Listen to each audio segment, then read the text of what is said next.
It's been an insane few days. On Wednesday, January 14th, we published a story detailing the contents of an alleged leaked group chat among top Republican education leaders right here in New Hampshire. We specifically highlighted the comments of the Republican chair of the New Hampshire House Education Committee, Kristen Noble, who privately, among colleagues, called for the segregation of New Hampshire state schools. And since then, the story went completely viral. Chairwoman of the New Hampshire House Education Caucus has been caught in a signal chat advocating for white-only segregated schools. According to the Granite Post, elected officials in New Hampshire, so they got caught with their group chat where they were talking about how awesome segregated schools will be.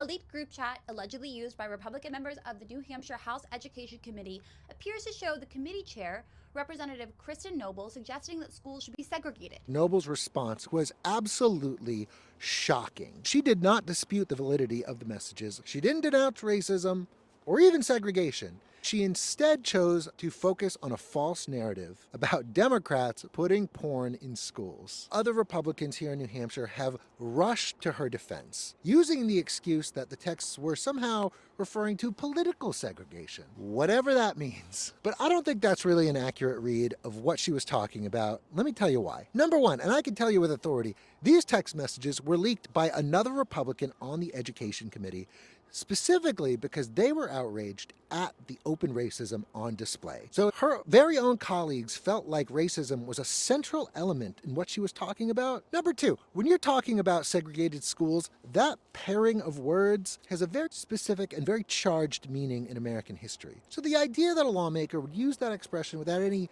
respect for its context doesn't seem very likely, especially a lawmaker at that high of a place in public policy. And number three, we gave Representative Noble the opportunity to make a clarification. We reached out to her ahead of publication of the story, and she did not take that opportunity. We let her know what we had.